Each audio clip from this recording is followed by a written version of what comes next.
Jerk-offs, we are back in black.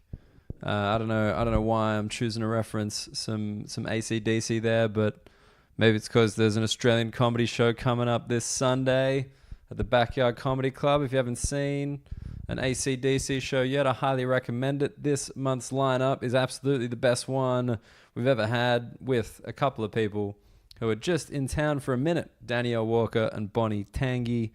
They're in there. They're super funny, as well as Ray Badgerin, who is a favorite of the show.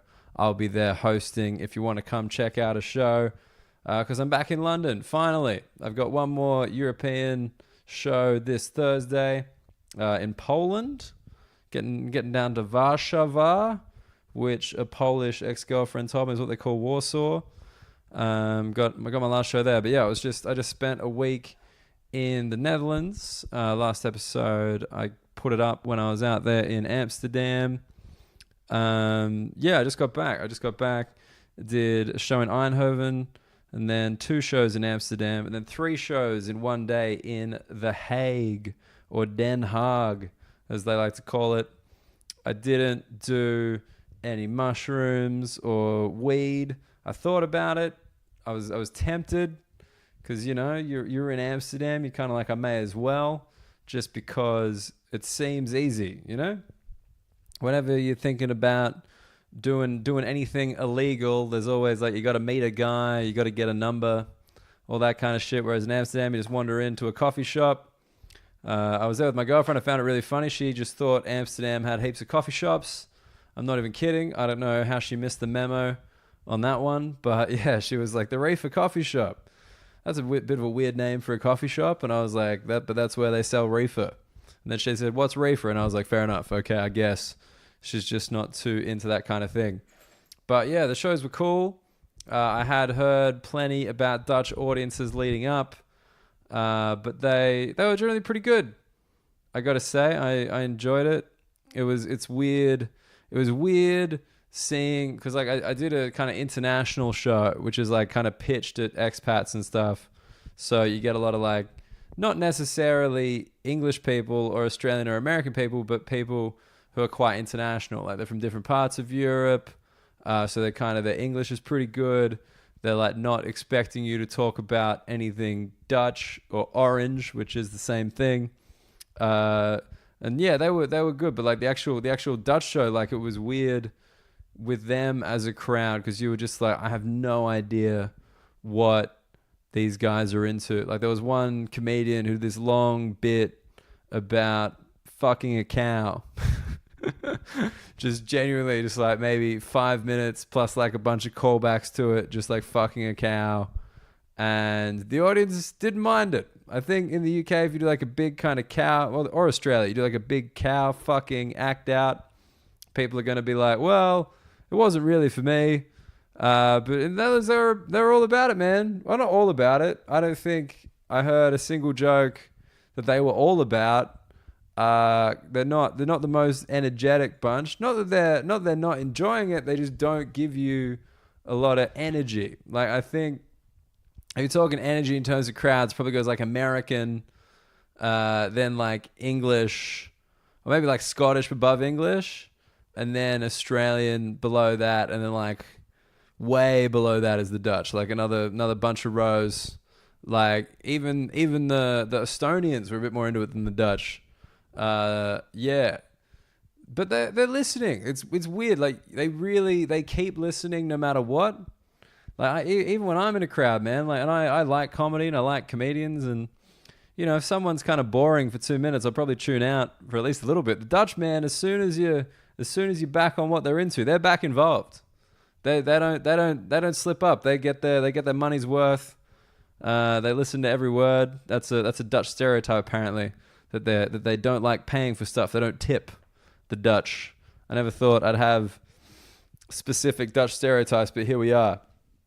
But no, I just want to say a big shout out to Joe Egan for hooking that up. I'm also doing a show for him in Luxembourg. That's right, the massive country of Luxembourg, or the Principality. I'm not really sure what it technically is, Luxembourg, but I'm doing a show there April 27th. And then These aren't confirmed yet, but I might be in Sweden in October. Yeah, bit of Sweden. I assume Sweden similar to Dutch. Maybe not. Maybe I'm just lumping all this stuff together. I don't know. The Dutch, man, they're all right. They're all right. But look, I'm just saying that I'm glad to be back in the UK doing some UK crowds because you know what they know about. Because another thing when I was at that the show in Amsterdam, like the kind of the English speaking night in Amsterdam rather than international night, like there was some weird racial stuff happening. Like if you kind of like what I noticed with European crowds, they just want you to list different stereotypes about European countries. Kind of like, just like, can you imagine if this guy was German? Can you imagine if this guy was French? Like, they love that. They cannot get enough of that. And, I mean, it's fine, like, but it's just weird as like an outsider when you're like, I don't really differentiate between any of you if I'm being honest. I just kind of lump you in as Europe and know you have weird breakfasts. That's all. That's all I think about with Europe. I'm like, you guys do breakfast weird. But good sandwiches though, man. They know how to make some bread over there. I'll tell you that. And I got some ribs it was called Cannibal Royale. It was this really good rib place. If you're ever in Amsterdam, I want to just give it a shout out. They did nothing for me. They gave me zero money, zero endorsements. But if you're in Amsterdam, Cannibal Royale, great hamburger, great ribs, good time. All right, let's get into this episode. Just one last thing. If you do like the podcast, this is my new thing. Remember, tell someone else about it. Send them a message or send me a message. Have a chat to me. I'd love to hear from you at Dan Muggleton on Instagram and Twitter, or you can get at me via email, muggletondaniel@gmail.com. That's how to get in touch with me, muggletondaniel@gmail.com. But now, let's get into the goddamn Union Jack-Off. This week's guest is Adam Bloom. London comedian Adam Bloom. This guy is pure London. He grew up in the suburbs. He moved into the city, lived in Soho, lived like right next to Buckingham Palace. And then he did the proper thing when he had kids and moved out to the suburbs again, even further out, way out in the suburbs so he could have some kid space. He is an absolute comedy machine. As I'm sure you will realize quickly in this episode, this guy lives it. He breathes it. He's like a joke encyclopaedia, a comedy anecdote. Like he could just do a podcast on his own of comedy anecdotes, man. This guy is so deep in it. He knows everybody. He's done everything. He's told me about being on tour with Jim Jeffries in Tel Aviv. He's done things for the troops. He's done like very early Melbourne International Comedy Festival. He's done the Sydney Opera House. Everything. A really fascinating dude with a very unique mind. It took some time to get him to talk about himself because he loves to quote and he loves to tell me all the interesting stuff and he doesn't find himself that interesting. But hey, we got there and I'm sure you guys are going to be interested to hear what Adam has to say. So ladies and gentlemen of the Union Jack-Off, you jerk-offs, you heroes, here is my chat with Adam Bloom.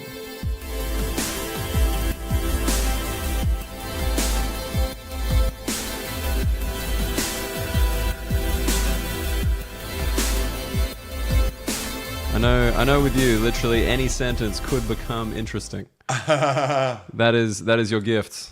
Ed Beaumont said to me, everything I say is either funny or informative. Isn't that a nice thing to say about somebody? That is a very nice thing to say about somebody. That's one of the nicest things. And also, because he's a very intelligent bloke, he's processed that and come to that conclusion. I've known him for 25 years as well, so he knows me as well as anyone in the industry. You've been informing him for 25 years, or making him laugh. Yeah, or failing to make him laugh with information. There you go. That's true. I mean, that's always nice, right? If you don't make an audience laugh, at least they walk away learning something. Oh, absolutely. I actually agree. I think some jokes that aren't that funny but make you go, I didn't know that. Actually, at least you get... I mean, if someone's failing to make you laugh talking about something you know, then nothing's happening. At least if they go, I was in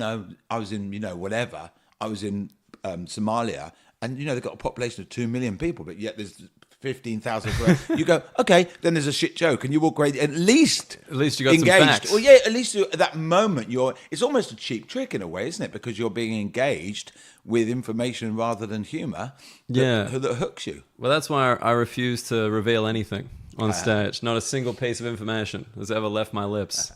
Actually, no. Actually, I got to think at the moment where I say a statistic, but it's important to me that people know that I didn't look that up. Someone told me, and I've passed it off as my own. Because I don't want anyone to think I've researched. I don't want anyone to think I've read.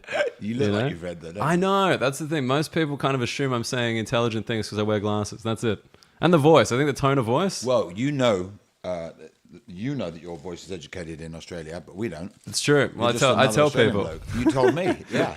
You do know I'm educated, don't you? Yeah. No, you are when my accent is educated Australian. But no, it's interesting. I mean, I had a girlfriend from Brazil years ago, and she was from a very working class area and poor family, and I had no knowledge of it. All I heard was a sexy Brazilian accent. Right. If she had, and I don't use the word chav, but if she had what people would describe as chav, if she had a very... I'm on thin ice now. Wait, why don't you say the word chav? That's what I'm interested in. I'll tell you why. Because chav is looking down on a part of a culture. You know, someone can have a working class accent and be articulate and intelligent, and just because they drop their H's doesn't mean they're not giving across all the intellect and all the interesting things that come from an intelligent person. But when people say chavvy, it has connotations looking down on working class people. Someone else would say, no, Adam, chav is a certain type of working class person. That's what I would have thought. Yeah, I thought like the working class people who've made a choice to invest heavily in bus tickets and knives. You know what I mean? It's a bit like Chris Rock does that whole thing about the difference between black people and niggers. Yeah, and that bit, and it's a monumental routine. Yeah, of course, and it's beautiful because he's actually playing to an all-black audience, and he's slagging off black people. But that is the equivalent of chav. He's using that word. I was about to say the N word, but I've already said it now. Well, I'm quoting him. You are quoting him. But the thing is that is, I suppose, yeah. So okay, if she had an accent that reminded me in England of people that people call chavs, I would find that off-putting. But the fact of the matter is, all I heard was a Brazilian accent. My point is, you're non-judgmental of foreign people's accents. All you know is the country they're from, and that's it. Right. So you could be a working-class kid from Australia, from the countryside, who's worked really hard to even get his airfare over here. I don't know that. I can't listen to you and go, oh, rich fucking wanker. Right. But you can't tell it all? Like, say someone like Alice Fraser. You know Alice Fraser? No. You don't know Alice? I know there's Ochre and there's City. That's it. Oh, urban and rural. I mean, you know, Sydney and Melbourne have got probably slightly different accents, but for a country that size, you've got very few. You go from Wolverhampton to Dudley and there's a different accent. Then, you know, over to Birmingham, you know, you can tell where people live almost by the square foot. Yeah, well, I have a joke very much explaining both of those, but I like there's a Brendan Burns thing which I've heard is great, where it's like it's one of my best friends, you know. I did not know that. Yeah, well, he's Australian comedian Brendan Burns, if you're not aware. He has this great joke about, you know, the accents here are like so specific, like eventually people are going to be like, wait, that accent, are you from Bob's house? Like that niche, you know what I mean? I'm probably butchering the joke. No, it's funny. Yeah, Brendan's great. Brendan's he's interesting because Ed Byrne and I were getting on 96. We'd only been going 2 years, and Brendan wasn't getting on. So we were getting all the, you know, sell-out Edinburgh shows and the TV spots, and Brendan was being left in the dark. He never once got bitter, never once didn't look pleased for us. That's nice. And that's a rare thing, I think, it is to be genuinely pleased for everybody else. When I did my first Just for Laughs gala, 2001, he sat me in his hotel room in about an hour in the afternoon, making me go through my set verbatim and slowing down on the bits he felt that Canadians wouldn't hear because I rush a bit, right? Yeah. And I had probably a much better gala than I would have done without Brendan. And, you know, some people would be like, why haven't I got a gala? Why have you got a gala? He just wasn't like that. And then when he won the Edinburgh Award in 2007, I cried for him with joy. Oh, I was going to think out of like pure jealousy. Oh, how the tables turned. No, because I'd watched him living in mine and Ed's shadows for years and years and years. You know, you got people selling out big rooms and you're still doing these little rooms and not getting them in. And he just kept at it. And what's beautiful is, you know, he found his audience. He's not for everyone. Yeah. and it's just a beautiful example of perseverance and not being bitter. You know, it's not a race. You know, there's that phrase comics say, it's not a sprint, it's a marathon. Yeah, absolutely. Well, Simon Munnery said it's not even a race, it's a dance. It's a dance. Yeah. I like that. So I came out of a heckle put down, and I asked Manu for his permission to use the analogy, because mine was based on his analogy, but mine was a joke rather than a poetic thing. And I'll tell you what it was. So his was informative, yours was making someone laugh. But I had to ask his permission. He was very happy for me to use it, because Sure. he didn't say it on stage ever. Right. So the line was, I've only done this once. Once. You've done this line once. I've There's only done this one, you wrote a heckle put down, and you've got it once. Well, I don't really use heckle put downs. Right. I improvise with hecklers. Yeah. But this was the thing. This guy would not shut up.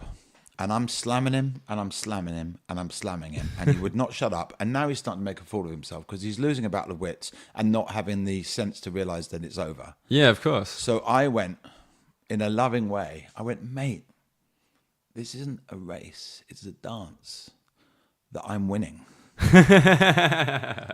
That's a good line. Cheers. I like that. And then I thought That's about good. it. Cheers. And then I thought about it. And if a battle of wits is more of a boxing match than a race, isn't it? Because you're not running in one direction. You're facing the other person and you're hitting them. So the more accurate analogy would be, mate, this isn't a fight. It's a dance that I'm winning, right? Yeah.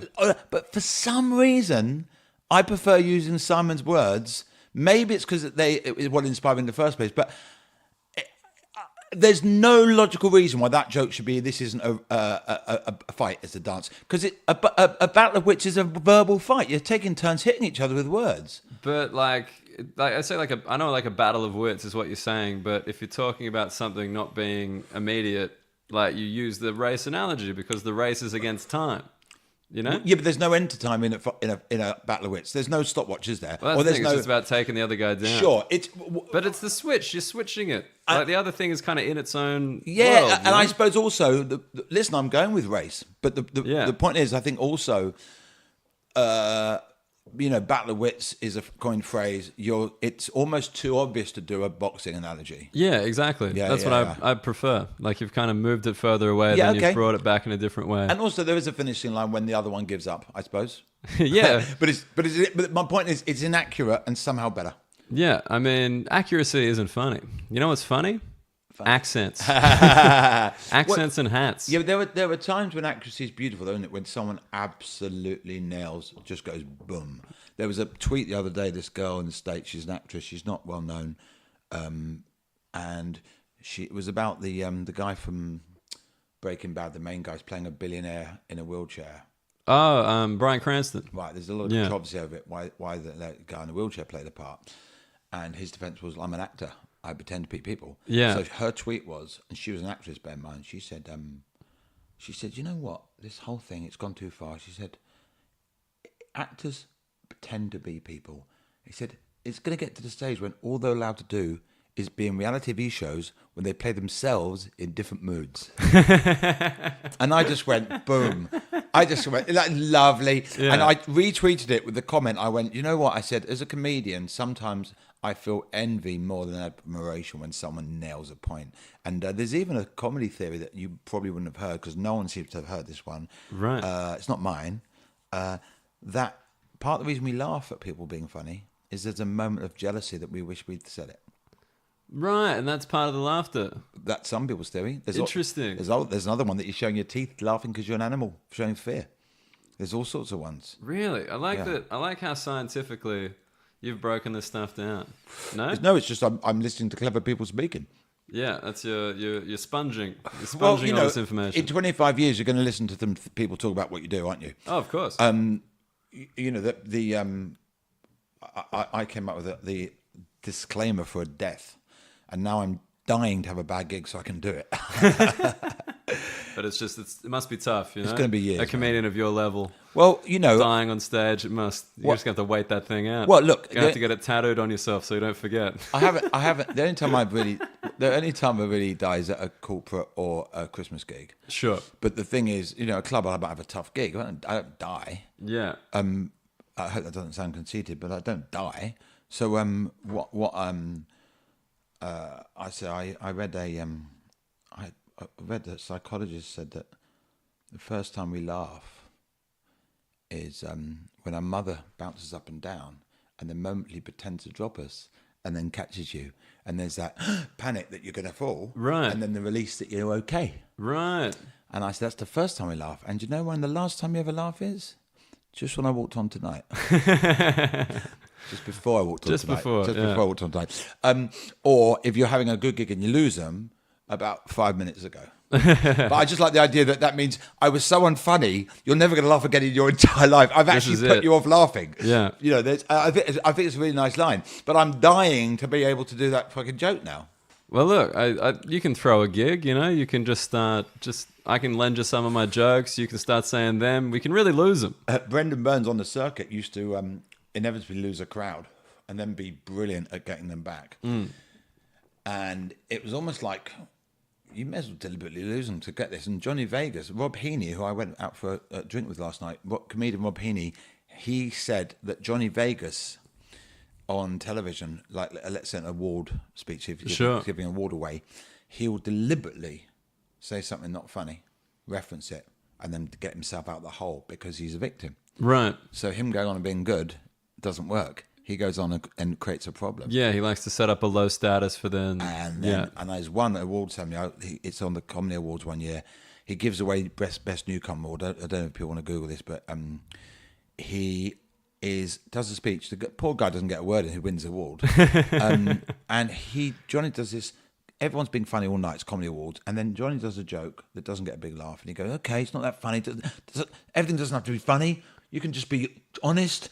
And then he just this slow build up, and then by the end of it, it was a force. He was a force of nature, and he goes, "I can't swear because Kathy Burke just used up all the fucks for this show," and she looks up, "I love you, Johnny." You see her mouthing it, and he just goes boom, boom, boom, and it is a phenomenal bit of television. Right. And he just knows how to play it. He knows his angle. His angle is to lose then win. And the poor guy who won it, it's not like 20-year-old actor, dragged Johnny off as if to say, "Come on, get off. You've had enough now." It was so gracious because he didn't go, "Excuse me, can I speak?" Yeah. He just went, "Right, come on, let's go, Johnny. You've done your bit. Let's go." I guess we're both done. Let's get out of here. Yeah, exactly. It was so gracious because, part of you would be like, your parents would be like, "My son just won an award," and listen to Johnny Vegas speak for it was about 5 minutes. Yeah, I mean, that's pure comedian right there. It's like, wait, someone else won something? I'm gonna have this. I'm gonna have this moment for a bit. Peter Kay was the master of that. Yeah. Peter Kay would steal a show off anybody in any format. Well, speaking of stealing a show, I'm here with Adam Bloom, a comedy professor, I think I would say. I like that. Is that like an okay summary of you? Yeah, I got called the joke doctor once. Joke doctor. I would agree with that because you're treating them, you're finding them, you're diagnosing them. And I think anybody... making them better. Making them better, hopefully. Sometimes they die. Some jokes cannot be saved. But at least I got the line ready for it when they do. You're a Londoner through and through, yes, I would say. Yes. I would say one of the most London people I've ever met even looks London. Do I really? I think so. Like, to paint the picture, you've got a smartwatch on, you're wearing a red hat. It's like a red flat. What's that hat called? What's the name of it? It's like a pie... Some people say paperboy hat, but I think it's just called a flat cap. Flat cap, that's it. Flat cap is the word I was looking for. And you're vaping. That is 3 out of 3 London, my friend. That's a triple. In Australia, if you did any one of those 3 things, people would stop talking to you. Oh, really? Yeah, dude. We don't like hats. We don't like smartwatches. We don't like vaping. Australia is anti-progress. That's us as a group. It's our national identity. We don't want anything to be easier. The funny thing is, I only started wearing hats this week because I shaved my hair off. And this is 3 days growth. I normally shave it every 2 or 3 days. Right. This is the longest it's been for a week and a half. How do you feel? Slightly warmer? Very slightly warmer, but I haven't taken that risk because the hat keeps my head warm, and that's why I bought 2 hats this week. You bought 2 hats? Because I've gone completely bored. The other one's green and waterproof, and this is a Kango. It's a bit better quality. It's woolly, so if it rains, I can't wear this one. Right. So I got the green one for when it's raining. So you went from 0 hats to 2 hats. Absolutely. That is fucking Adam Bloom. Yeah, that is. Do you know what? That is me. I obsess, and I'll have another one. I'll have another one soon. I bet you will. Well, no, because the way we met was at that gig where I was a piece of shit. I was a piece of shit at a gig. You're grumpy. I was grumpy. I was real grumpy. Always a good way to act as a new guy. Obviously, when you're new, not even new to the gig, I'm new to the country. I'm new to the scene. It's just like, who's that guy? He's the grumpy guy. We'll never see him again. But then I saw you again at another gig, and I wasn't grumpy. Yeah, and I had to reassess. And you drove me home. I flipped you. I turned you. I drove you home I would have driven you home anyway. Yeah. But I drove you home giving you the benefit of the doubt. You weren't always grumpy. That's true. And I like to think in the car that I proved that I could be quite happy for 2 straight hours. That's true. Was it? No, it was not that long. But yeah. It was something like that, wasn't it? It was in Lewis. It was down south in that weird, hour and a half maybe, yeah. culty town. How do you spell Lewis? Lewes. That's yes. right. I couldn't have got that. If anyone wants to look it up. Yeah. Like that I think that's kind of a type of gig that I've gotten used to now here. But at the time, those gigs used to terrify me. You learn to play them. There's definitely a small town, small room mentality that's different to a London gig. It's funny. I watched a guy the other day who shall remain nameless, who was gigging in Nottingham. He was talking about Brexit, and he was reprimanding the audience for voting out, which of course is only just over half of them statistically. Yeah, probably even less than half the comedy club because it's got a slightly more left-wing vibe in a comedy club. But nonetheless, yeah, you'd say so. Yeah, but nonetheless. He was reprimanding the audience and they weren't buying it. And it was like almost London people can take that kind of stuff on their chin more. They just didn't buy it in Nottingham. And one of the other comics whispered to me, I don't think he gigs out of London much. And I thought, very astute comment. Yeah. I'm not saying you shouldn't do your material in wherever you go, but it's an approach you adjust to. I could do the same. I never do the same set twice. I'm always plucking out as I go. Right. If I double up, I might do 60% of the same material. Another 40 will be plucked as I'm going. I'll do my favourite 15. Yeah, sure. 10. But my point is, if I were to do the same set twice in a row, exactly the same, hypothetically, in 2 very different rooms, even though they're very different rooms, very different people, I would just approach it differently, but I would still do the same stuff. It's just about attuning, connecting. If you told an old lady at a bus stop a story about what you did that day, and you told a 5-year-old the story, yeah, you'd get the same information across, but you just approach it differently. Of course, and I think that's just just speaking from my own experience when I first got here, I'd be like, well, these are my jokes, and it'd feel a little bit more rigid. Because you'd be worried about the time, you'd be like, you wouldn't know the response, you wouldn't even know what, like, if an audience makes a certain sound, what does that mean here? Wow. Like, what's that noise? Wow. Like, and then... Boo! Yeah, that's an easy one. But like that one where, like, that kind of little bit of silence, like it's not a full pullback, it's just kind of like, well, we're not going to laugh. And you're like, in Australia, I'd just bash straight through, or I'd call them out immediately. Whereas here, I think if you call an audience out for not laughing in an aggressive way, they're kind of like, whoa. Like, we don't have to laugh. Sure. So if an Australian audience doesn't laugh, is that an instant sign that there's a problem in the room? I mean, depends on the gig. But in Australia, you have an inherent understanding of the different people and where you are, and you know the line. You know, like a local reference. You have, like, even in a place you've never been before. Like you have an understanding. Whereas here, that first 6 months, I was just like, if you reacted to something, I have no idea why. I have no idea why this place would pull back there. That's interesting. So if I were in Australia and I did a joke that didn't work and I just went on to the next one, would there be a vibe in them of, does this guy even know his shit? I think so, but that could be me projecting my performance chops, I guess, like the way that I deal with stuff. Fair enough. I have an ongoing kind of sort of assessment of my gig as it's going. So if a joke doesn't work, I would be funny about the fact it didn't work. Yeah. I would probably call back something else that happened and include it into the moment. I would use that as improv. Yeah. It's not like, oh, this isn't going very well, is it? All disclaimers should be funny. You should never comment on a gig going badly and not be funny about it because you're achieving absolutely nothing. Yeah, you're just proving that you're not funny and that the gig is going badly. Yeah. It's like a two-step process.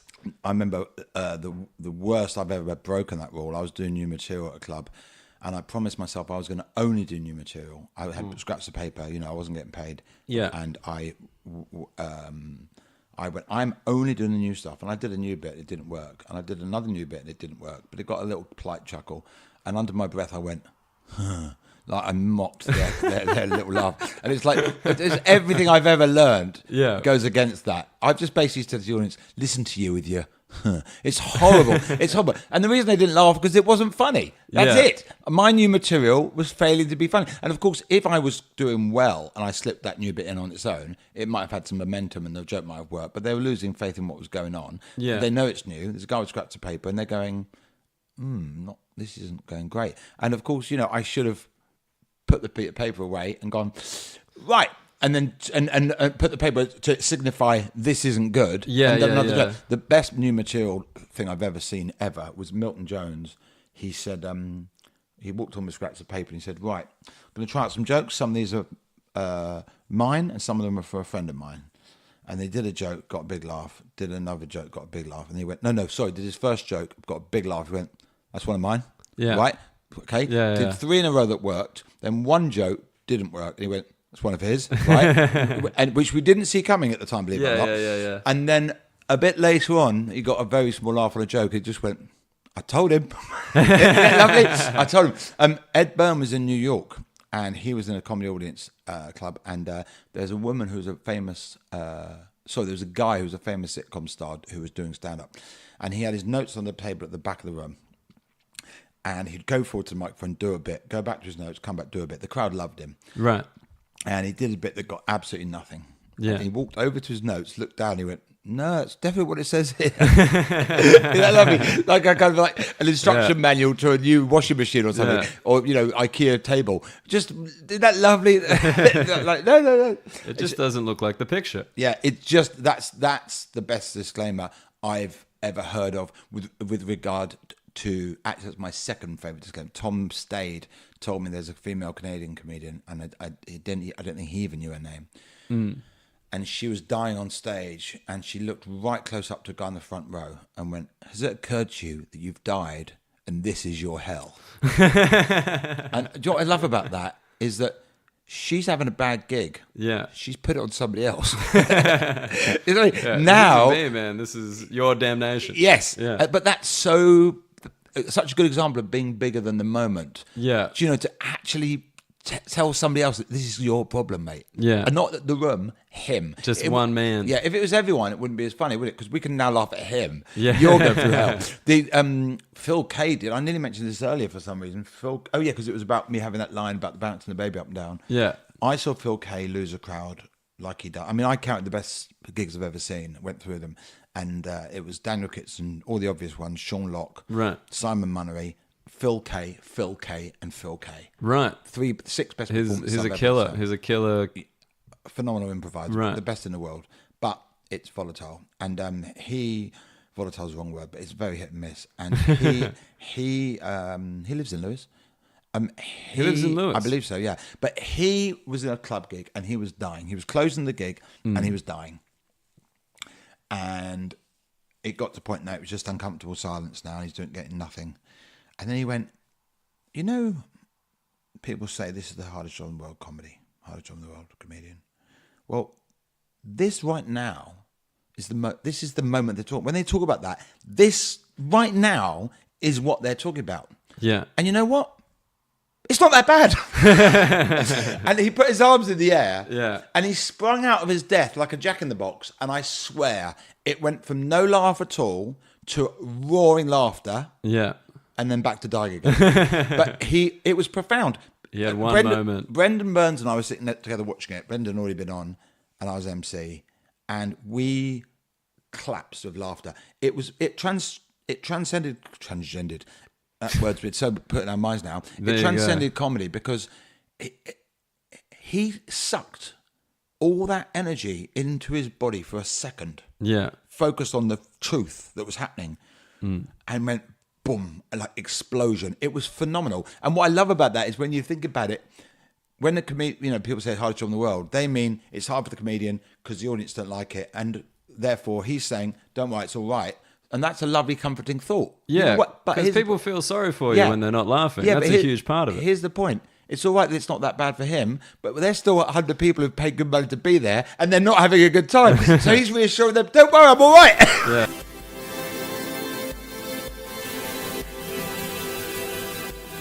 I don't really know many people in this country who've kind of been born in London, lived in London, never left London. Right. Like their whole thing is this one city, which I think most people would say is distinct from the rest of the UK. Yeah. I left London for 3 years and hated it. 3 years. Where'd you go? Epsom.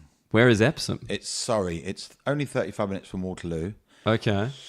So is that like a zone 7, zone 8? It's just outside. Kinda? It's one stop outside of the last zone on the Oyster card. Okay. And subsequently, the train station's full of people having to go, oh, I can't touch out. What do I do?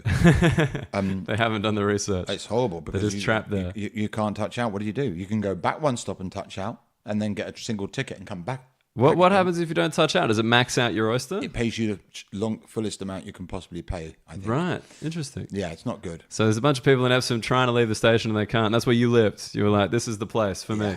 I lived in Victoria. I owned a 2-bedroom flat and it overlooked Buckingham Palace. You've told me this. Okay. You have lived, it's the thing, I've had Tom Horton on this podcast before, who lives in the Tower of London. Which is technically a palace. Technically a palace, but after him, you have lived the most central of anyone I've ever spoken to. I lived overlooking a palace. That's more, what I mean. You were the neighbour to the palace. I lived more central than that. I lived in North Soho for 5.5 years, which is far more central than Victoria. Right. I mean, I was a minute walk from Oxford Street and a minute walk from Tottenham Court Road. However, Victoria is still very central, but it felt a bit suburban compared to... Okay. Victoria, wow, so central. But I would used to have to walk 20 minutes into town through Green Park and think, I've moved out a little bit now. But of course, it's still ridiculously central. Yeah, that 20-minute walk, you're like, I'm in the suburbs. This is crazy. Yeah. But the point is, so I had a 2-bedroom flat, had one daughter who was nearly 2, and we were running out of space. I had no office.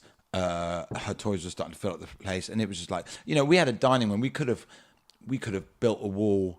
It was an L-shaped living room, dining room. We could have built a wall so that the dining room was my office, and the junk room, and then she could have had a bedroom without all the junk in it. Because we divided her bedroom in 2. It was really cool. We put a beautiful wardrobe in, and we built a Scooby-Doo bookshelf round the wardrobe, so that when you walk in the room, it's a tiny bedroom with a beautiful wardrobe and bookshelf, and you put your hand under the bookshelf, like there's a hidden handle, and you pull it out, and it's behind like Scooby-Doo hidden. And behind that was all our mops and the storage crap. cupboard. Yeah. But the thing is, it was smart. It was a beautiful flat. But the thing is, just to still have a dining room, we would have had to move. So we did. So we bought a house in Epsom, and for your money, you get like 5 times the space. Of course, literally. Yeah. So you would have had like 3 bedrooms. 5 bedrooms. 5 bedrooms. You went from 2 to 5. Yes. Less money? Same money. Less money. Less money. But we also had a second daughter.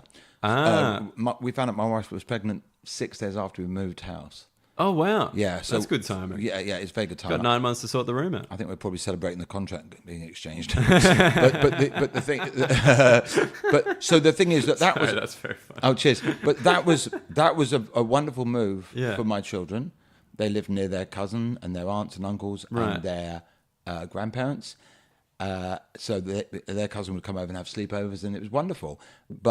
And I had an office and 2 floors up. I had an office 2 floors up, so I could shut the door of my office. I couldn't hear any noise. What a lovely place for writing. What a lovely place for meetings. Sure. However, it was the dream. Except it was a nightmare because I absolutely missed London like I can't. It felt like oxygen. So 30 minutes out, you were like, this is unacceptable. Dream house. And it took me about a month to realise I hated it. It was just people's attitudes. I had a really nice electric bike. And in London, people would stop at the lights and look at it because they could see this was an interesting bike. Sure. The battery was in the frame. That's 4 out of 4 now, by the way. Add the electric bike to the vape and the hat. Yeah, it's all there. I was in Israel. I was in Tel Aviv, and about 1 in 4 bikes were electric for some reason. Really? Yeah. And I said, I saw all the electric bikes out here. And I said, I heard Jewish people don't lift a finger. I didn't know they didn't lift a foot either. But the point is that I had this really nice electric bike, and in London people would look at it and like, oh, that's interesting. Yeah. But in Epsom, you get almost sneered. Like, see that bike? You hear someone go, see that bike? It's small. See, this makes me feel comfortable because that's what Australia would do. I was going to say Epsom's Australia. Yeah, there we go. So and also no one. There was no diversity. I never thought I'd miss seeing a punk or a rabbi or someone in a burqa, because you don't even think when you walk down the streets of London where you see everyone looking different religious beliefs, different fashion statements, and that's a beautiful thing. And you think when, people the ignorant people who want everyone to be the same, if everyone was the same, there would be a sudden blandness in front of your eyes. Man, because Australia's quite like that. Like, again, like I think the analogy is kind of there, and it's not to the degree of Epsom, I'm sure, but one of like me moving here, I was like, holy shit! Like there are so many different types of people, right. Like not just like ethnicity or like religion, but just like different types of people. You probably saw your first Australian Aboriginal, didn't you? Over here? Yeah. I'm never met one here, actually. I don't know if there's any... Kidding. I was just saying that you don't see them in Australia. Oh, where I lived, you did. Oh, really? Yeah, Redfern. It was a indigenous area that's getting gentrified, as all areas near the inner city that used to have an ethnicity in there, they all get gentrified. That's happening in Australia as well. Yeah, man. I think it's global, pretty much. I can't... I lived in Berlin for a bit, exact same with the Turkish areas. New York. God, there's a wonderful song, Tribe Called Quest. I don't know if you're into hip-hop. I know Tribe, yeah. Right, well, they released an album 16 years later from the previous one, and Phife Dawg died during the making of the album, which is very sad. But there's a track on it called We the People. Please look it up if you like hip-hop. And it's got Phife in it.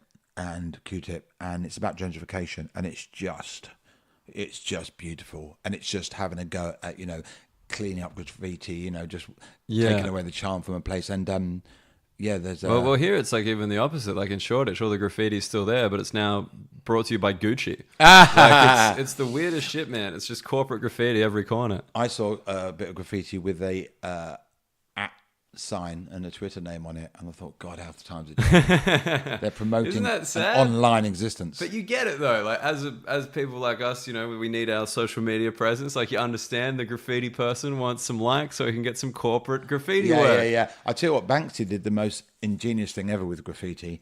He did a month in New York where he hit a different wall every day for a month. Yeah. And some of them, maybe a third of them, there was a phone number underneath the piece. Yeah. Sprayed on the wall with a hashtag and an extension number. So he had several extensions on the same answer machine. Right. And there was a museum audio guide to the piece you're looking at. Bullshit. That's awesome. Beautiful. And you and I could do that. We could walk out in the street now with a pen or some paint, do a little scribble on the wall, no matter how good or bad it is, and put your mobile number and then record some music in the background because it will go doo-ba-doo-ba-doo. What you see before you is a bank guy. He's pronounced it wrong, and he goes, "Look, notice the colours. This represents the state of the art world today," and it's making fun of modern art. Yeah. But the beautiful thing is, you go, okay, he's a millionaire. He's got all this access to whatever he wants.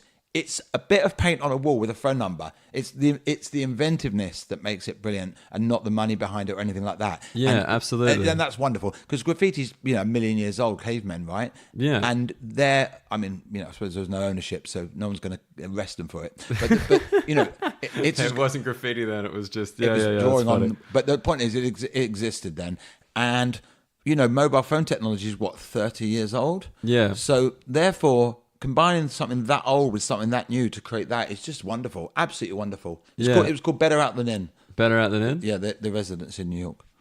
Yeah, it's crazy how stuff like that transforms so quick. Like as soon as something like, graffiti, this is like an alternative thing. This is guerrilla. This is punk. And then people are like, wait a second, we can make some money out of this. And then immediately, graffiti got gentrified. That's what happened to it. Yeah, the hashtag, the @ sign, though, in all fairness, it could just be, if you want to look at more of my art, I tweet. Oh, but that's what it is, yeah. No, but 1 minute, he still may not make any money out of it. Oh, but you know what? Of course he probably does, because people look at it, and then he gets commission work as an artist. Exactly. Yeah. Get your cafe graffiti going on. Imagine start having agent phone numbers. Oh my God. Represented by blah, blah, blah. Please get in touch. I did a tweet once. I said, state of the comedy is getting... it's getting to a stage in comedy where soon comedians are going to worry their writers are losing their looks. Because it got a bit boy bandy, hasn't it? You got. I mean, yeah. Like as two very good-looking people, it's not a problem for us. But it used to be a different vibe in comedy. I'm an acquired taste. You're an acquired taste. I'm an acquired taste. I think you're very pretty. I photograph well. It's really weird. I'm photogenic, which is with another word for ugly in real life.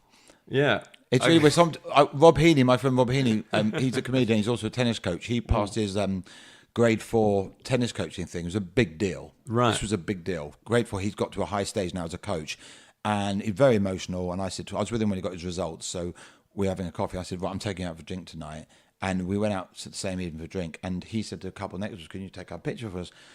And took the picture, and there's this, I'm this quirky looking bloke. I've got fucking, weird nose, bold, big starry eyes. You got features. I got features. I got Yeah. a lot going on in my face, right? See that euphemism there? That was beautiful from me. You got features, baby. Yeah, yeah. But That's true. It's a good way to describe you, I think. if a DVD, I'd be on special features. but the point is, so I'm this quirky looking bloke, Yeah. and then Rob took the picture, and he looked at it and went, "You look amazing." And it's like, if I got a date, what I should do is turn up with an iPad stuck to my face, Yeah. blue tack to my forehead, with a picture of me on the iPad, because Yeah. I'm never going to look as good as a picture. That's your makeup. That's Done. my makeup. But it's it's photogenic.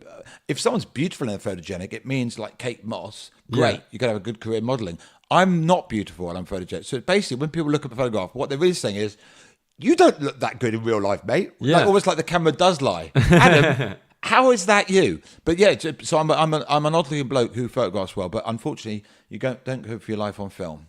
Look, but you got a bunch of TV appearances out there. This is good. This is people are seeing the best you, or just the photograph. The TV is no good. Then I don't. What about a moving image? I haven't thought about that. But You haven't thought about it? How is there something you haven't thought about? Well, because I don't like watching myself on video. I always cringe watching myself. Yeah. I find I've got quirks and movements I didn't know I had. Sure. Now, if the audience are laughing, then you're doing something right. But I'm going, all the effort. Lee Mack once said to me, "Adam, you put so much thought into the wording of your jokes. I don't think you realise that 50% of the reason they're laughing is because you move and look funny." Oh, right. Well, Yeah. that's a lovely thing It to is say. a lovely thing to say, but I would never want to contrive that. I Sure. remember, I would contrive the wording because I want the audience to think certain things at certain times and get the impact of the joke being the best it can be. Yeah, of course. However, I would never want to choreograph my movement because then it's an eccentricity or quirk that is natural. I remember seeing Emily Lloyd, the actress who was in Wish You Were Here, which was a very successful Right. film.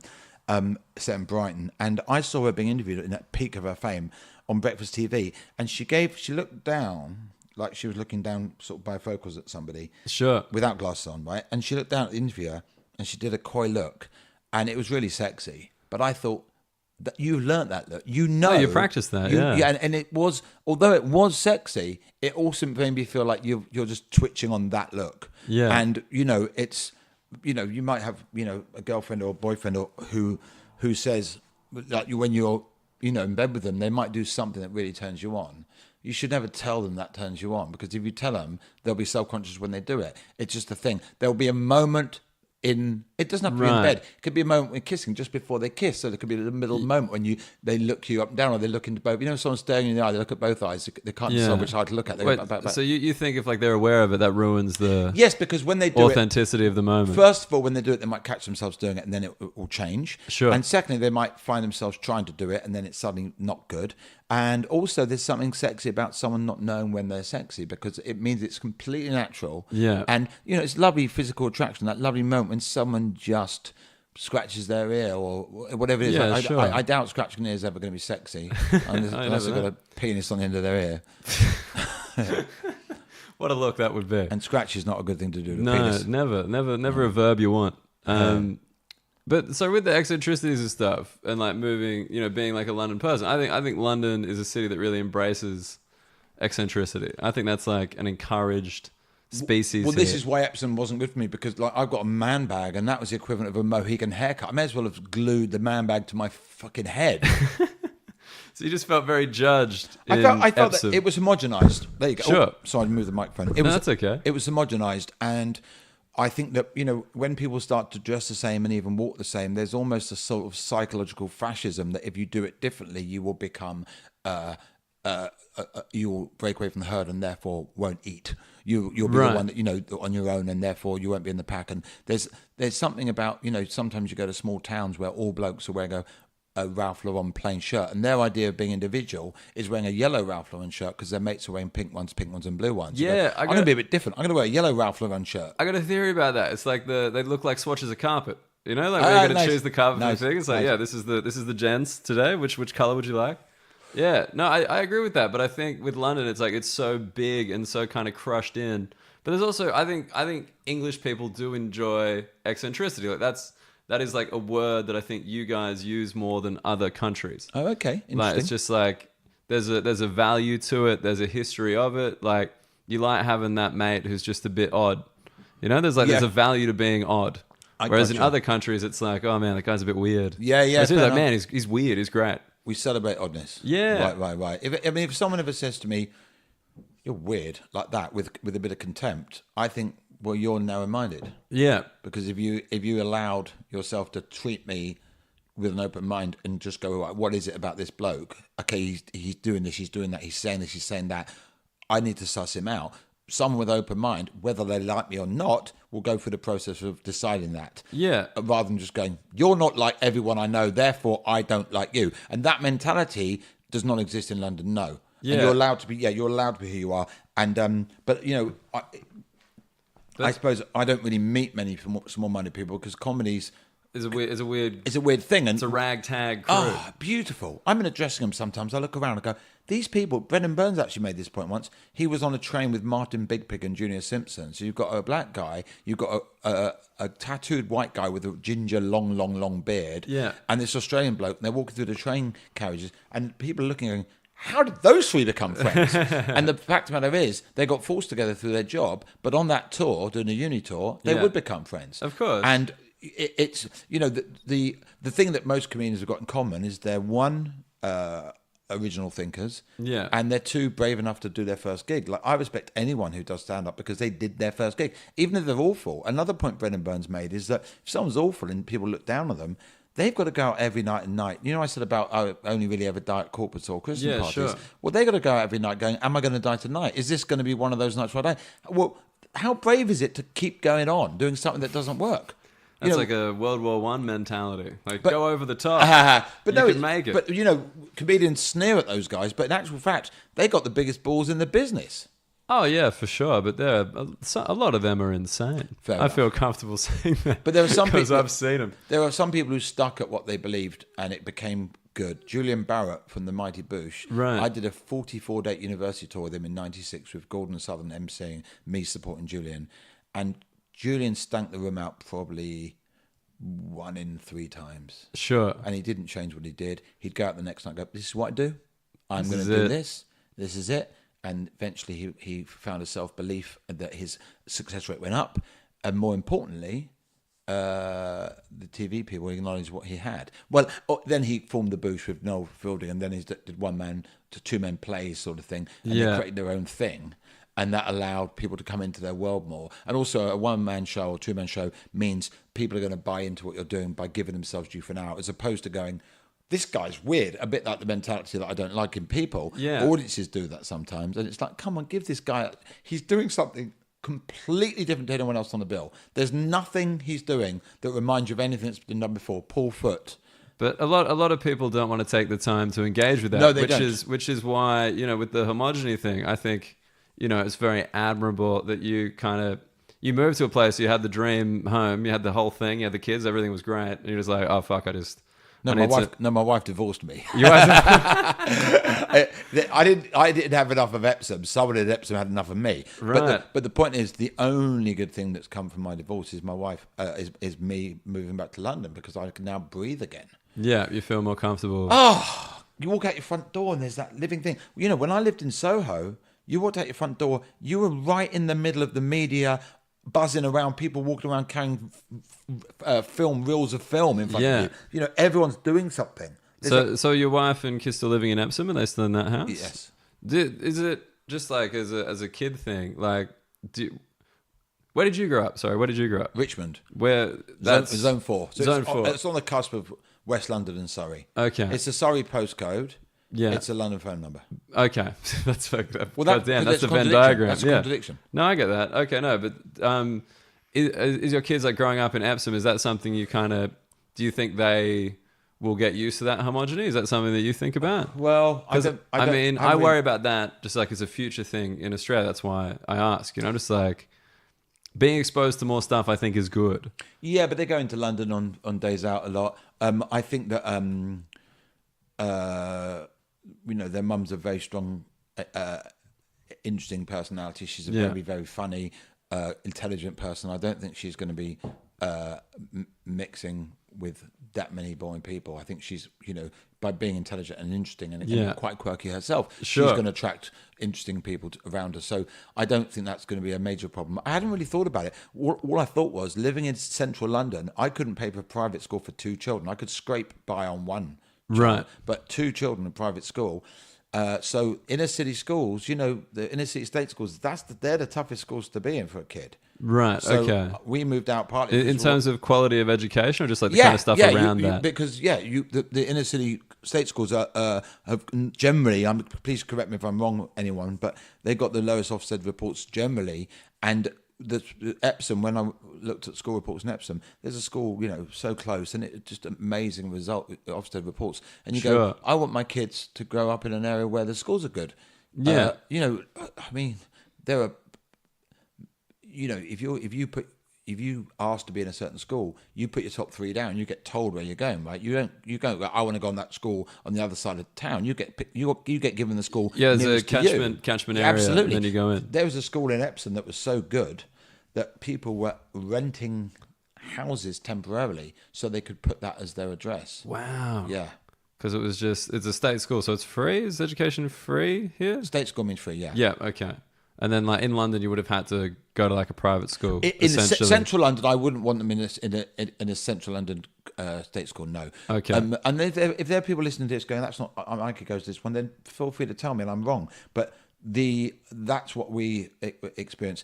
And also, central London, you walk out your front door. There's a bus and a truck go by. Yeah, sure. Rather than a zebra crossing and a lollipop lady. Yeah, just a little bit unsafe. Oh. By comparison. Well, no, that's if you speak to most Australian people who are here, they can't imagine having kids outside of Australia. Like that's a very common sentiment. Like I'll be here when I'm young, when I'm like in a relationship, married, but as soon as kids happen, get back to Australia where it's safe. Australia's an incredible place, absolutely incredible place. Well, you've been there. You were there in the 4 times I've been. Yeah, the early days of the comedy festival. Well, not the early days, I did the 13th Melbourne Festival. Yeah, 1999, and I loved it more than I could tell you. Had you travelled around much before that, or was Australia one of your first? No, I'd been to Montreal, Yeah. and I've been to Holland several times. But that was my first. I've been to Hong Kong, but that was my first trip to the other side of the world. Yeah. And just the quality of life. And the pound was 3.3 to the dollar then. Oh, don't worry. We remember the old days. Yeah, you guys kept coming rich. out. Yeah. Yeah, we were rich. It was amazing. I remember going for dinner with Jeff Green and Simon Munnery, and we'd have steak, and we'd buy. I'll get this. Like you treat your mates to steak. And Yeah. wine and just get the bill like it was a round of drinks. And I get the impression that would not be happening now. No, it's a little bit closer, but it's still I don't eat meat. alright. I don't eat meat now anyway. So that I don't admit you're out.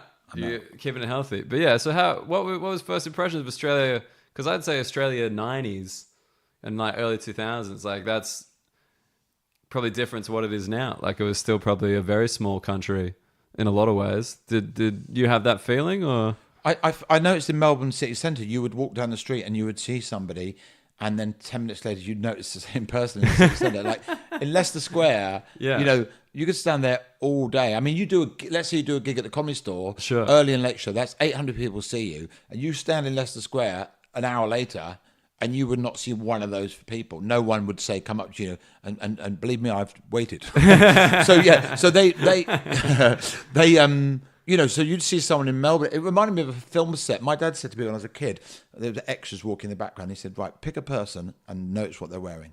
Yeah. I picked a person, noticed what they're wearing, and then 5 minutes later in the same scene, the same person walked back again. Right. They've got the extras. They're just walking back and forth. But I didn't know that as a kid. Wait, so why did your dad know? Was he in film? Or No, I suppose he'd reached a stage of life where he'd heard lots of information. just realized these things. Or been told them. But the thing is, Melbourne city centre looked like a film set to me. You see the same person a few minutes later. It was quiet. It was non-aggressive. Melbourne, am I right in saying it's got a very big suburb but a small city centre? Yeah, I mean, Melbourne CBD is probably more active than Sydney CBD. In Sydney, the CBD is like pretty much just for business, then everyone goes out in the suburbs. Whereas like Melbourne, at least there's some stuff, but maybe that's a more recent development. Like, because you got to remember this is like 20 years ago that you were doing this stuff. Loved it, man. So yeah, no, like I would just find it, yeah, so interesting to go there, especially then because like I think Australia was pretty small town until like maybe 2010. What happened? Well, we just kind of got more and more people, and like You're from Sydney, aren't you? I'm from Sydney, yeah. But like Melbourne's even smaller than Sydney, like now still. But like back then, it would have been a significant difference because Sydney's about 6 million now, but it's a big sprawl. Like it'd be, you know, bigger than Zone 6, like Sydney's sprawl, and it just goes west.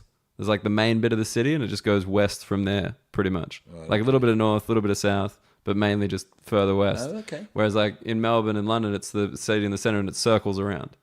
Like, you know what I mean? Yes, I do know what you mean. But you want to ask me about being in London? Yeah, I just find it like, yeah, like you kind of stayed in it the whole time. Like most people have an exit strategy. Most people, you know, well, I guess you did. You had to go to Epsom just to get the house with the big enough size and like the school for the kids.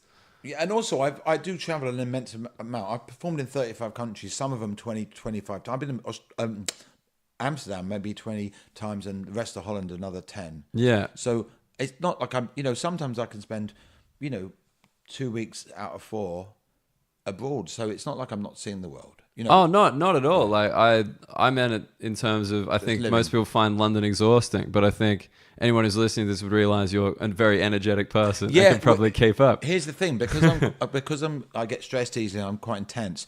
I thought that moving it to Epsom would calm me down, and I would go. Actually, I don't like London anymore. Mentioning Ed Byrne, Larry Dean said I can't go a day without an Ed Byrne story. So I'm probably on my third now. Ed Byrne came round to visit me in Victoria once, and I opened my front door, and he went, "Oh, I hate London." First thing he said, because he lives in Essex, right? In a very quiet, beautiful part of Essex. Yeah, and I mean, ridiculously picturesque. Sure. And he left London, and he hated London coming back into it for an afternoon. But I wasn't like that. I thought that going to somewhere calm would have a calming effect on me because I may be stressed. London's so stressful, it's pumping me up full of adrenaline in a bad way. But in actual fact, when I left it, I missed it because I need to feel alive. Right. There was just the volume was turned down. There wasn't enough going on. Yeah, I like busy. So like, yeah, I guess it would have felt strange, especially even if it was calming you down. Especially initially, that would feel very foreign.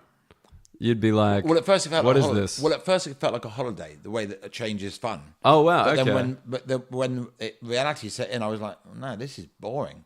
I like people around me. I like stuff happening. I like to feel, you know, I like someone beeping a car and screaming at them. Yeah, I like that too. I love that energy. Like, but that one thing in London that I've done. I don't quite mean that, by the way. Oh, I mean, look, I do. I love a good aggression in a city. You know, like everyone's trying to get somewhere. I like that. That makes me feel comfortable. But like the one thing in London that I can't, the driving, man. I've had to do like 2 things to like drop rent-a-cars off, or maybe 3, and it's hell. Like I don't understand how people live in the city with a car, like in the middle of it. It's nuts. I do. You know, you can deal with it. You can just cop everyone cutting you off, 1,000 bicycles, like pedestrians going everywhere. Well, I didn't drive till I was 40. I did 18 years as a non-driving comedian, which is quite an achievement in London, having to get back from out of town. Of course. And the thing that meant a lot of staying over in hotels. It meant a lot of Sunday service, bus replacements coming home. And now I have the privilege of driving home at night and waking up in my own bed. Feels good? Feels amazing. Better than the traffic jam on the way out? Better than that stress on the M1? Well, no, I predominantly avoid that. Sometimes getting from Epsom up north on M25 on a Friday was horrible. That was horrible. Sitting on a Virgin train with a coffee and a sandwich. Yeah. It's beautiful. Manchester, 2 hours, 5 minutes. I've never driven to Manchester. I never will. But it's nice to have the option. Yeah, of course. No, look, I get that, but I'm just like, that's the one. Like, because, yeah, another place that I'd think about living would be like LA and like the traffic no there. one drives there, does he? No, everyone drives in LA. Oh, of course it does. New York, no one drives. Right. LA, everyone drives. And by all accounts, like I thought Sydney had pretty bad traffic, but LA, everyone's just like, man, you just strap in. You just like, you get Stockholm syndrome sets in before you get home. Like you are just in the situation. I always forget. You are trapped. Give me a Stockholm syndrome. Where the people feel empathy for the kidnappers, eventually. Right. Just because of the sheer amount of time they've spent there. I get So that wasn't funny, but it was informative. You're rubbing off on me. If you gave me a second, I'd remember that. But I only learnt that the other day. And there's Munchausen syndrome. It's very different. What's Munchausen's? I think Munchausen is when a woman makes her baby ill so she can get sympathy. Right. I should know that as an obsessive Law and Order fan. Law and Order SVU. You guys don't have that idea. No. Dude, it drives me crazy how proudly distinct from American culture you guys are sometimes. So I've just realised I'm just going to get like emails from my website. Actually, Munchausen syndrome exists. Actually, there are really good schools in inner city. Nobody will Actually, I saw you die at a club. You didn't say the line. You missed your opportunity. But no, yeah, I find that... Have you done much in the States? Have you gigged over there? I've been to like Atlanta that? 3 times, and I've been to Miami once. What? Atlanta and Miami? Yeah, and I did a... Why there? Well, I did Last Comic Standing. Okay, yeah. Was that filmed... I got through to the semi-finals. Right, but that was filmed in Atlanta or Miami? It was Miami. Yeah. And then I gigged in Atlanta illegally. Okay. Don't tell them. They take that shit very seriously. And no, I was ill and it was legal.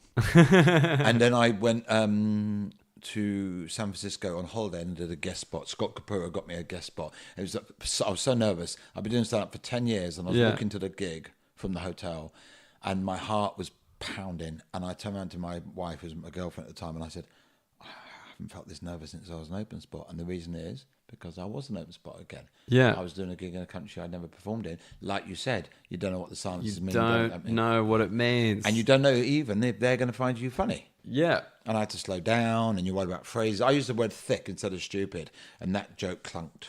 Because they didn't know what thick meant. I was in Estonia on the weekends. Lovely. Most amount of atheists per capita in the world. Really? I also heard most models per capita. Oh, wow. So they're a sexy, amoral country. That's what you want. That's the dream. No, I checked this out for a weird... They didn't know what Guess Who was. The board game Guess Who. You got a joke about your face. Got the Guess Who joke. The other one, no Pizza Hut. How weird is that? Did you go on stage and not check that out first? Of course not. I'm a charming fellow. I just paddled my way through it at the time.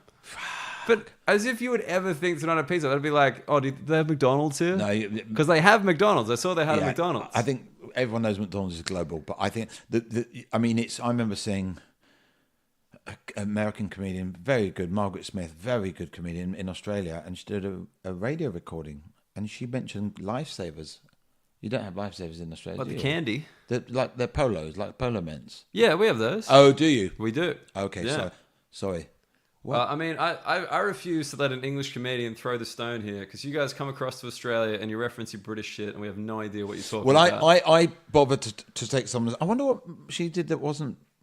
I may have got that wrong, obviously, but she did something that the audience didn't know, and I thought you only had to ask. When I first did Just for Laughs in '98, I took a guy, Brent, one of the main guys, and I took him aside and I said, right, do you have this? Do you have to do that? Do that? And when I first went to Amsterdam, I did it with a bartender.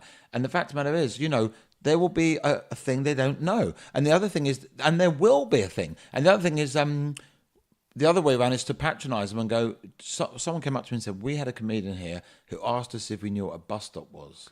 And it's like, check with the bartender, everything, or do what you do and just assume and then deal with it when it happens and be funny about it, right? But to patronise an audience, do you know what a bus stop is? Mate, I was actually guilty of that here.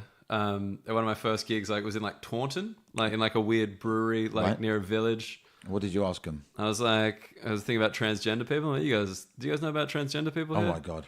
That's so condescending. It is. And it was. That's not about the country. That's about the town. That's about, I didn't think in the UK. No, that makes it worse. That's worse because now you're not going, I don't know anything about your country. You're actually saying, I do know something about your town, and I'm going to make give you a very good idea of what I think about you by asking that question. I didn't know anything about the town. I just looked around and I looked at the people at this gig. It wasn't necessarily indicative of the population of the town. I just looked at the people in that room and I was like, you guys look like you're from 50 years ago. I better check.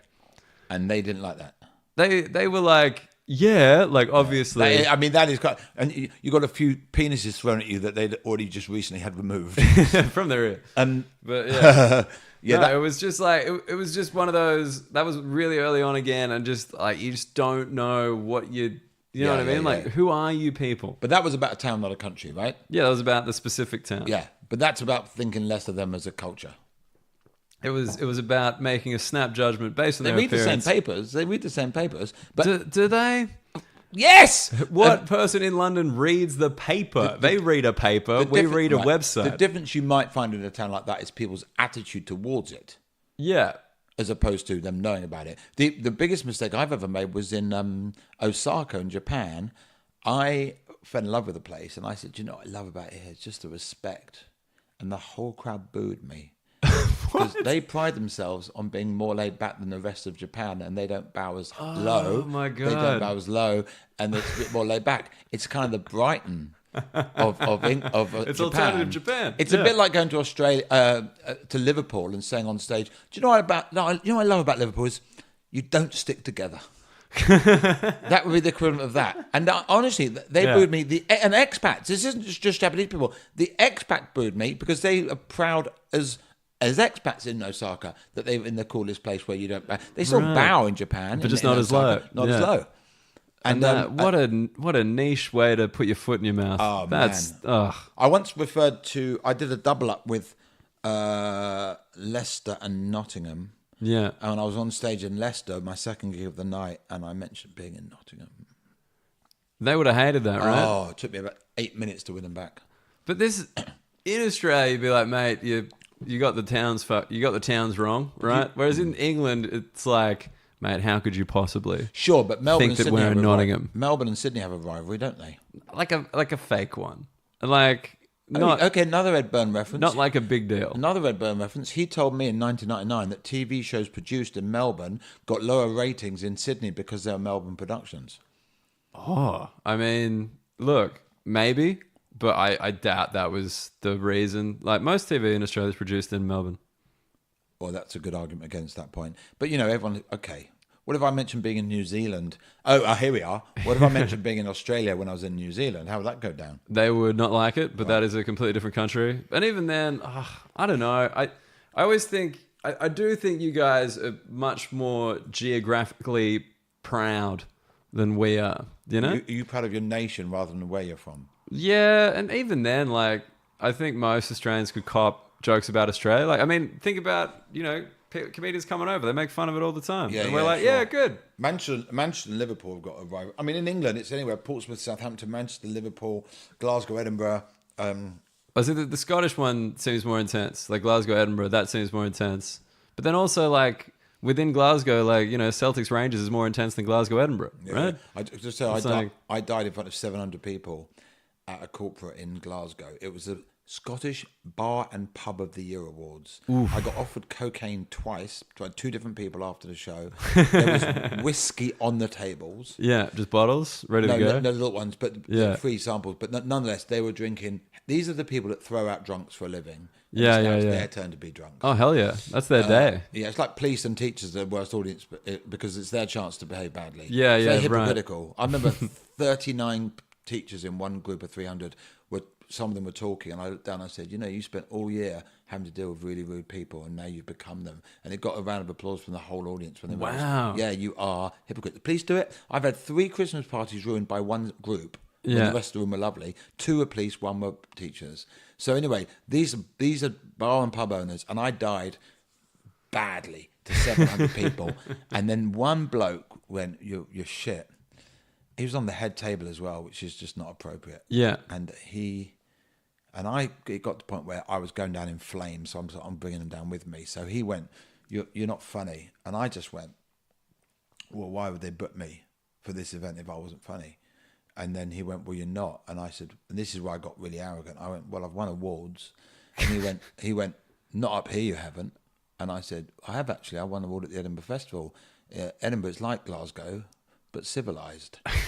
And amongst the 700 people murmuring, talking, ignoring me, just sudden, one table of 4 blokes, slimmer, more upright, in smart suits, good skin, applauded like opera applause like that. And I thought, clearly they're from Edinburgh. And I'm not saying because they were slim and upright. I could tell they're from Edinburgh because they were applauding. But the other thing is, these were big, burly, tattooed bar owners. Yeah. And so these 4 slim blokes just like, look more like you. Cheers, mate. Yeah. It's just so lovely. It was like, oh, well done. I mean, as if people from Glasgow are going to as if I'm going to win them back by saying Edinburgh's like Glasgow but civilized, as if I'm ever going to win them back. Yeah, but it's me going, you know what? Fuck all 700 of you. I'm going to tell you Edinburgh's nicer than Glasgow. And the fact of the matter is, 4 people like that joke out of 700. But it felt like I've just at least got 4 people. Yeah. That 4 people you wouldn't have got otherwise. Exactly. May as well. I mean, But I mean, the funny thing is, they still offered you cocaine after, which speaks to the generosity of the Scottish people. Which is contrary to the stereotype, of course. Of course. My mentor in comedy is Arnold Brown. Have you heard of Arnold Brown? I've never heard of Arnold Brown. Comedian. He was the first solo comedian to win the Perrier in 1987. Right. He's at about 83 now. He's got a line. He goes, "Good evening, I'm Arnold Brown, Scottish and Jewish. 2 stereotypes for the price of 1." He's got listen to this for my favourite Jewish joke ever. He says, people say to me, what's Jewish people's contribution to society? And I always say, we've already given. That's a good bit. Oh, it's wonderful. He's an amazing comedian. Arnold Brown, look him up. Is there the borscht tradition here like there is in the States, like in comedy? Is there like I know there's like obviously a lot of Jewish comedians still, but like is there that kind of borscht comedy? What is borscht? Like the old school, like, those kind of jokes, like the quick kind of Jewish jokes. You know what I mean? What, like the New York shtick? Kind of thing? No, I don't think that has transcended over to England. I think that. Oh, but I mean, in the past, like, is it kind of the evolution of comedy? Because that's how it all kind of started, right? In like 50s. Yeah, the only Jewish comics I know, I don't know any Jewish comics dating back other than Alexis Sale in 1979. I don't think we had the equivalent of a Woody Allen or a Mozart in the 60s in England. I don't think we did. I think our famous comedians in the 30s, 40s, 50s were not Jewish. I might be wrong, but I can't think of anyone. Well, where were they from? Where was the kind of, is it the working men's kind of the northern stuff? It was Max Miller, was sort of Cockney, I think. Yeah. A lot of the northern guys, yeah. I suppose it came from Working Men's Club thing, and not just Working Men's Club, but the vaudeville days. And it wasn't. No, remember, this is the thing. There aren't many Jewish people in England, so statistically, comedians aren't going to be many Jewish because there aren't many Jewish people here. Sure. So North London's got a lot of Jewish people, but then Leeds has, Manchester has, and that's kind of it. You go to places in England where there are no Jewish people at all. Why do you think that is? Why isn't just like an escaping Europe kind of thing in general? I'm not up on my history. Andrew Maxwell would know the answer to this. I don't know, but the thing is, there aren't. I don't know the number, but it's like something tiny, like 500,000 or 1 million. It's a really small percentage of the country in the entire UK. Yeah, because there were massive places with none, or next to none. Yeah, I get you. It's like Black and Asian people in London. Everywhere you look, there are Black and Asian people, and then you go to some town to do a gig. I've got a joke that I need there to be a black person, an Asian person, and white person in the room to do the joke. And there are towns I go in, and I'm looking through the audience. There's not one non-white face. 200 people. Oh yeah, but that's something that I don't know. I guess I kind of took for granted. No, but you wouldn't notice if there weren't any Jewish people because they don't look as noticeably different in an audience. Well, yeah, you're not going to. You know what I mean? So my point is, you're not going to know the small town that doesn't have black people, doesn't have Jewish people either, because you're not going to notice them. Of course. So that's why it's always a surprise to people when they find out how few Jewish people there are in England. If you live in London, and New York's got a Jewishness to it, hasn't it? Yeah, it does. Yeah, that's like the whole thing is Seinfeld. Like people like too New York, too Jewish. That was the criticism of the show. Is that before right? it got to air? Yeah, because like it's like such a New York Jewish show, and then they're like, who's going to get that in the Midwest? And they did. And they did. Right. I mean, probably not to the same degree as New York, but still got it. But I mean, I just found it interesting because the way that I think I was more raised on American comedy than UK comedy, just like that's just how it trickled down to me. Right. And so I find it weird because like you go to the States, like the Jewish people is like the butt of a joke or is the setup of a joke because people inherently know the culture. Laughing at themselves. Right. Or like, like Jewish people have the stereotype is that they're doing well. Gotcha. No, yeah. And here, like people don't do that. Like it's very rarely mentioned. Ben Elton, who was my hero as a teenager, didn't even mention being Jewish. His comedy didn't even mention it. I don't think he even mentioned it once. Alexis Sale did a little bit, but that was more about his ancestry rather than the country that his ancestors came from, rather than him being Jewish. Sure. Sacha Baron Cohen did characters, didn't he? They were never Jewish characters. Yeah. Ali G, Borat. They were. Matt Lucas is Jewish. David Baddiel is the only comedian of our time from England who I can think who actually talks about being Jewish a lot. You know, his Twitter profile heading just says Jew. That's fun. Yeah, it's great. But so we had a lot of great Jewish comedians in England of my generation and just before my generation. But no, it was never really. But again, it wasn't at the forefront of their comedy. Because if there's only, let's say it's at 500,000, that's not enough for it to impact the society and know enough about it. Right. You know, that makes sense. you know, in the 70s, Jewish jokes were made by racist comedians doing jokes about Jews being mean. Right. It wasn't done by Jews talking about being Jewish. And it was never. And it was never acknowledged the Jewish, because I love, you know, most of my favorite pub jokes are Jewish jokes, and they're high status. You know, they're laughing at a Jewish guy being deluded that he's got something, achieved something when he hasn't, or you know, or someone being a little bit demanding and being, you know, the line about the old Jewish lady with her grandson on the beach, and a wave comes in and sweeps the grandson away, and she gets down on her knees and she says, "Dear Father, you've just taken my only grandson away.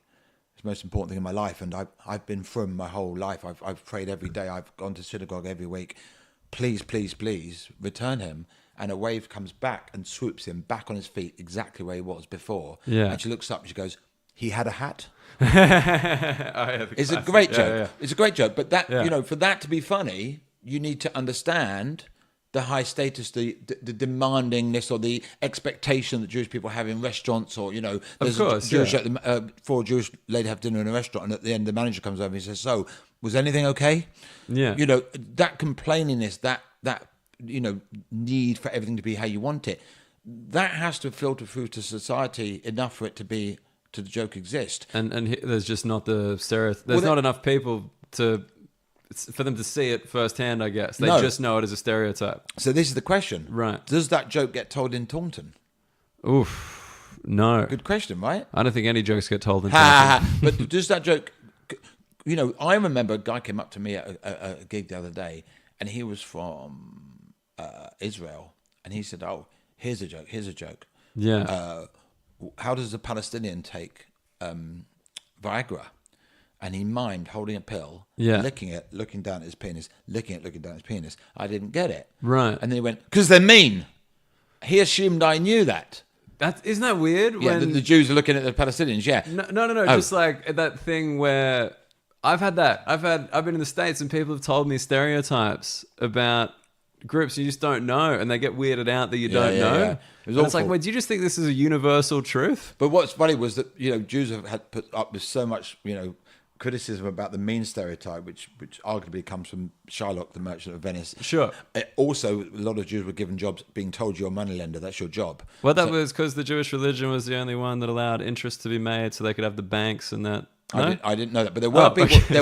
There were people told that their job was money. This is the only job you can do. Yeah. So anyway, the point is that there's this Jewish guy telling me a joke about a Palestinian being mean, which is a lovely irony that, you know, they've got the one they look down on with regard to meanness. Right. But the bottom line was, I'm not going to laugh at that joke unless I know the motive for why he's doing what he's doing. I'm going, why is he licking a Viagra? I mean, I don't follow the news here particularly closely. I don't know why. I should. I live here, but I just don't. I can't get in. But there's been a lot of talk of like anti-Semitism and like issues. The Labour Party and all that. Yeah. Like, you've said like you're not really Jewish, so it probably doesn't impact you particularly. Well, but like, do you think there's more sensitivity here than somewhere like the States? Because it is a smaller population? I certainly think in comedy there is, because they're able to laugh at each other. You know, American comics are obsessed with race. Yeah. Well, I'm Puerto Rican, so we eat this at home and everyone's laughing. We do this and we do this. They kind of, you know, the average hack comic in the States goes on and just says what their culture does. But you got to get out of here, man. We're 4:00. We made it.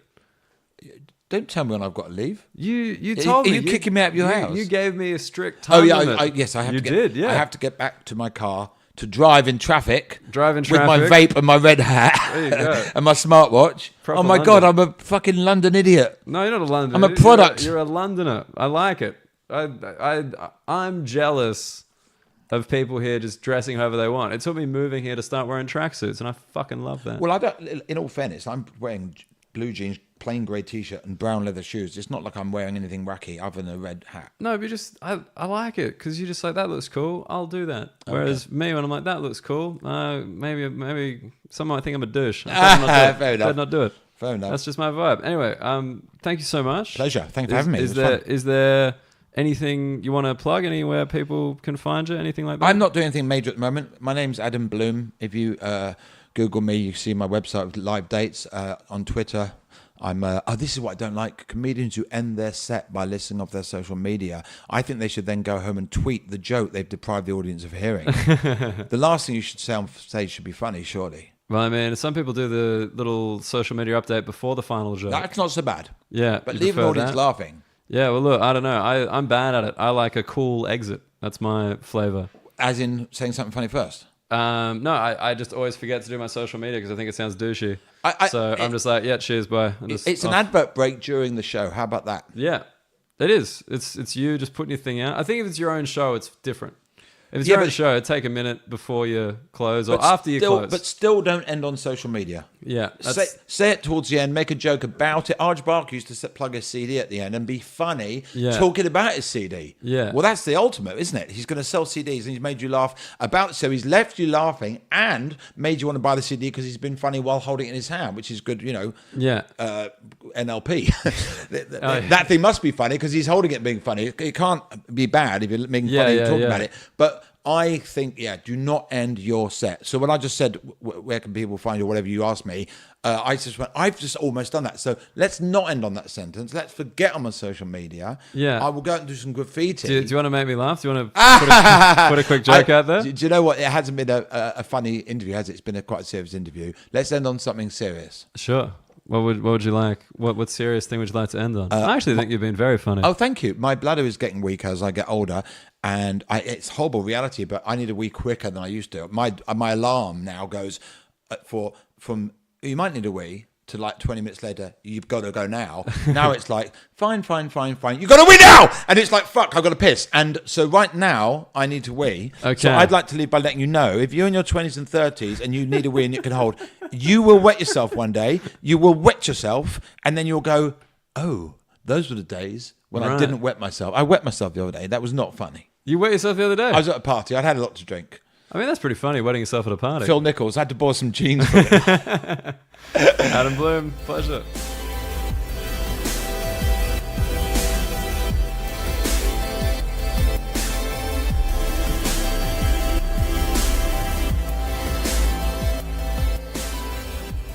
Ladies and gentlemen, that was my chat with Adam Bloom, the incredible comedy mind of Adam Bloom. Talking to him is like talking to every comedian from his generation. That is how often he quotes other people and their jokes and recites other people's act. Man, he is focused. It is crazy. I hope you guys enjoyed that chat. Also talking to him about growing up in London, staying in London, and then finding even the outer suburbs of London. Not quite enough London for him. He wanted to stay central. He wanted to keep that mash of people together. And naturally, I was super jealous of his ability to just wear and do whatever he likes, because as an Australian person, I can't help but hear the word wanker in my head whenever I do anything that isn't wear a t-shirt and jeans and talk about sport. Is that an exaggeration? Not really. I think that's pretty accurate, if I'm being honest. But no, great chatting to him. He's always super fascinating for me, especially just telling tales of how things used to be, because he's been going 25 years around the UK. One thing just before we end this, I just wanted to clarify what we're saying about the Jewish population in the UK. I was shocked when he said it was that low. I was very curious, and so I looked it up, and according to the Wikipedias, the United Kingdom Jewish population is 290,000. Oh, sorry, 290,000, with a 4.44 Jewish people per 1,000 of population. Now, for some comparison, in the US, because we're talking about the US in terms of their comedy and its Jewish roots, it's 5.7 million and 17.75 per 1,000 population. Australia actually has more Jewish people per population, per 1,000 than the UK, slightly higher per capita, but only 113,000 according to this survey. I was really confused by that. Just because I figured, obviously with the Holocaust and everything that happened in the UK. Oh, sorry, not in the UK. Jeez, the Holocaust didn't happen in the UK. The Holocaust and everything that happened, I thought the UK would have been another safe place for them to immigrate, like the US, because that's obviously what triggered that population increase there. And I'm just, there's more Jewish people in France than there is in the UK. Even though that was obviously closer to the actual war zone and Nazi occupied territory. So if anyone knows, if we have any historians, any Jewish listeners, anything like that, if you guys know the reason why the population is quite low here, as Adam said, there's only really communities in 3 cities. Please let me know. I'm fascinated by that. And just for anyone wondering, Israel, the Jewish population is 6.3 million. So only 600,000 more than in the US, but per 1,000 population, it is 748. So significantly higher there, as you might expect in the country of Israel. So I was confused by that, why it was so low. If anyone has an answer, I would love to hear from you. Please get at me on Twitter at Dan Muggleton or Instagram. I will respond to your message requests. I'm a fun guy like that. So that was my chat with Adam Bloom. I'm sorry this thing is coming out so late. This last week has been pretty wild. I've had those gigs in the Netherlands, and then I've been in Poland as well as outside of London the majority of the time. And I don't know if you can tell by listening to my voice, but I have been quite sick as well. My first English sickness. I almost contemplated getting a national insurance number. Almost. But I refuse. I refuse to cash in on what I already paid the government to use the NHS, because I know you British people love your bloody NHS and you don't want anyone else getting involved with it. Anyway, sorry it's been so late, but I promise this week on Tuesday, I'm going to have the first of a 2-part episode with Phil Nickel, which is a great chat, super interesting. That guy has had such an amazing career in many different countries. So check that out on Tuesday. And as always, if you want to get in touch, you can grab me on email, muggletondaniel@gmail.com, or just the Twitter or the Instagram, or hit up the Union Jackoff on Facebook. Thanks so much for listening, guys. I'll be back with your regular scheduled programming from next week. Jerk-offs, it's been a pleasure. Wrap your ears around next week's episode with Phil Nickel. Get excited about that. Cheers. Bye.